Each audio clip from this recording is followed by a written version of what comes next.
बेहद स्वागत है जी सभी स्टूडेंट्स का। आज हमारे साथ लैंडमार्क इमिग्रेशन लिमिटेड से अलीशा मरवाहा जी हैं।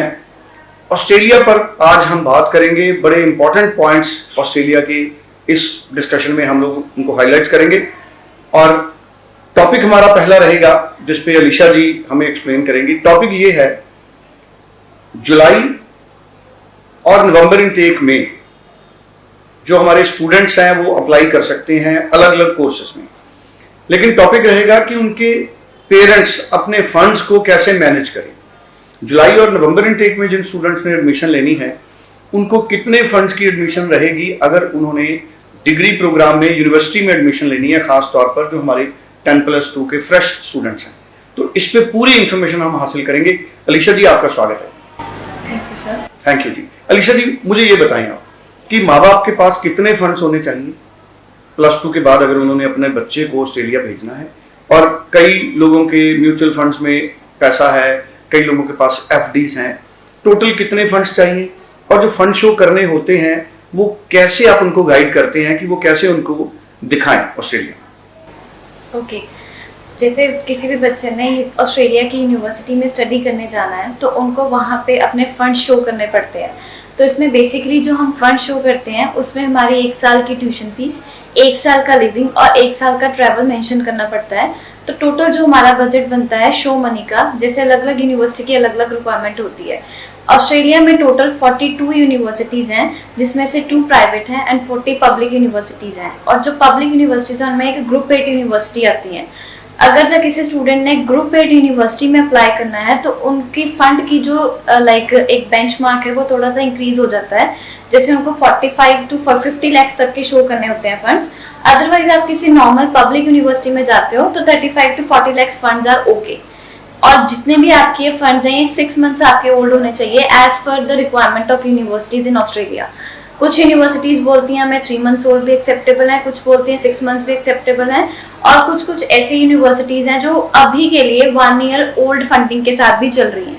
बट ये डिपेंड करेगा, जैसे हम पर्थ की बात करें तो पर्थ में 1 ईयर ओल्ड फंडिंग रिक्वायर्ड है हमारे पास। ठीक है। सेकेंड आपने पूछा कि म्यूचुअल फंड्स, ऑफकोर्स हम म्यूचुअल फंड्स का पैसा भी दिखा सकते हैं बट हर एक तरीका होता है यहाँ पे हमें फंड्स को दिखाने का, राइट। अगर जब मैं म्यूचुअल फंड का पैसा भी दिखा रही हूँ तो मुझे मेरे जो म्यूचुअल फंड में इन्वेस्टमेंट करी हुई है वो कम से कम 6 महीने से लेके 1 साल पुरानी होनी चाहिए।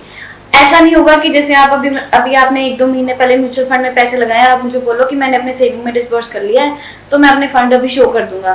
It is not acceptable, right. आपको 6 महीने पुराना पैसा दिखाना पड़ेगा। अगर 6 महीने से पहले पड़ा होगा आपके डेली उसमें आपके अकाउंट्स बने होंगे और उसमें मेंटेन रहेगा बैलेंस, 1 साल से लगे हुए हैं, 2 साल से लगे हुए हैं, 6 महीने से लगे हुए हैं, then these type of mutual funds would be acceptable in Australia. बिल्कुल ठीक है।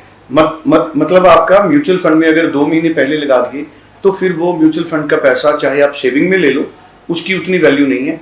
अगर वो 6 महीने पुराना है या 1 साल पहले आपका इन्वेस्टेड है फिर वो आप फंड शो में उसे यूज कर सकते हैं। यही मतलब हुआ आपके। एग्जैक्टली, क्योंकि हमें एक दिखाना होता है कि जो स्टूडेंट के पेरेंट्स हैं उनके पास ऑलरेडी पैसा पड़ा हुआ था। उनका ऐसे नहीं है कि अभी पैसा न्यू फ्रेश अमाउंट आया है। अगर आप दिखा भी देते हो चल भी जाएगा तो उसका आपको सोर्स देना पड़ेगा। अच्छा अलीशा जी, कई पेरेंट्स ऐसे होते हैं जो तो गवर्नमेंट एम्प्लॉई हैं, तो जो गवर्नमेंट एम्प्लॉइज हैं उनकी रिटर्न्स तो फिर जितनी उनकी सैलरी है उतनी रहती हैं। तो क्या मैंडेटरी तो नहीं है ऑस्ट्रेलिया की तरफ से कि कम से कम हर जो गवर्नमेंट एम्प्लॉई है, फादर है या मदर है, तो उनकी जो इनकम है किसी पर्टिकुलर अमाउंट से ज़्यादा होनी चाहिए? कोई ऐसी रिक्वायरमेंट?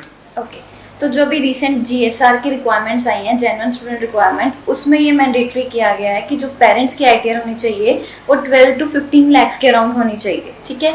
तो जैसे अभी यहाँ पे हमारे पास स्पॉन्सर्स होते हैं ऑस्ट्रेलिया में, तो स्पॉन्सर्स में हमारे पास पेरेंट्स आते हैं। पेरेंट्स में फादर और मदर को कंसीडर किया जाता है। इसके अलावा हमारे पास ग्रैंड पेरेंट्स भी होते हैं। बेसिकली ये कॉन्सेप्ट क्या है, ऑस्ट्रेलिया में ना प्रोफाइल बिल्डिंग करनी पड़ती है।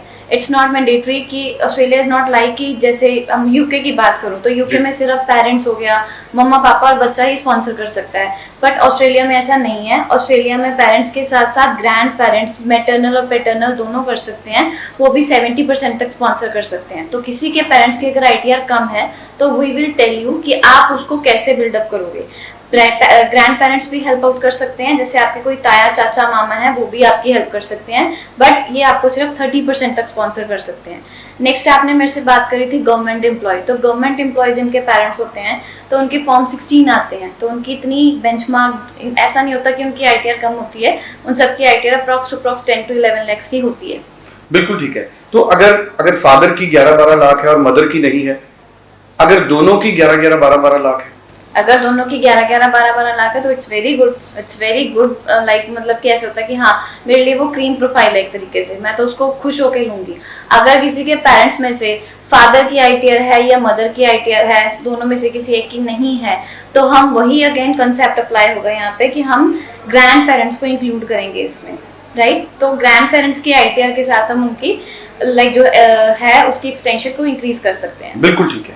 और बहुत सारे हमारे पेरेंट्स ऐसे हैं, शॉपकीपर हैं, किसी कोई प्राइवेट बिजनेस में हैं, कोई ट्रेडर्स हैं या शॉपकीपर्स हैं, उनकी रिटर्न्स क्या वो बिजनेस कैटेगरी में जाएंगी? Yes definitely they will be under the business category, but उनका जो बिजनेस है वो रजिस्टर्ड होना चाहिए प्रॉपरली।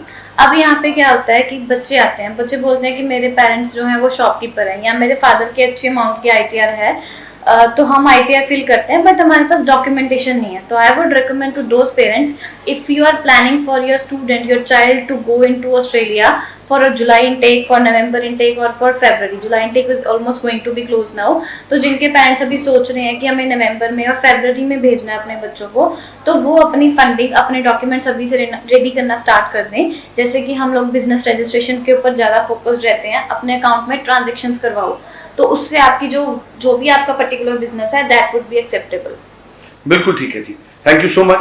सो इस वीडियो में मेरे पास इतने क्वेश्चंस थे और बड़े अच्छे आंसर्स अलीशा जी ने हमको दिए हैं। स्क्रीन पे नंबर है 9041390412, आप इस नंबर पे कॉल करें और उनको आप बोलें कि हमें अलीशा जी से बात करनी है, या आप लैंडमार्क इमिग्रेशन की किसी भी नियर बाय ब्रांच में विजिट कर सकते हैं। Pan India landmark immigration limited के ऑफिस हैं, आप ईमेल भी कर सकते हैं, ऑनलाइन आप लैंडमार्क इमिग्रेशन के जरिए इंडिया के किसी भी हिस्से से फाइल लॉन्च कर सकते हैं, लैंडमार्क इमिग्रेशन की वेबसाइट के जरिए आप संपर्क कर सकते हैं और पूरी क्लैरिटी लें और उसके बाद आप ऑस्ट्रेलिया के लिए अप्लाई करें। Thank you so much. Thank you ma'am. Thank you.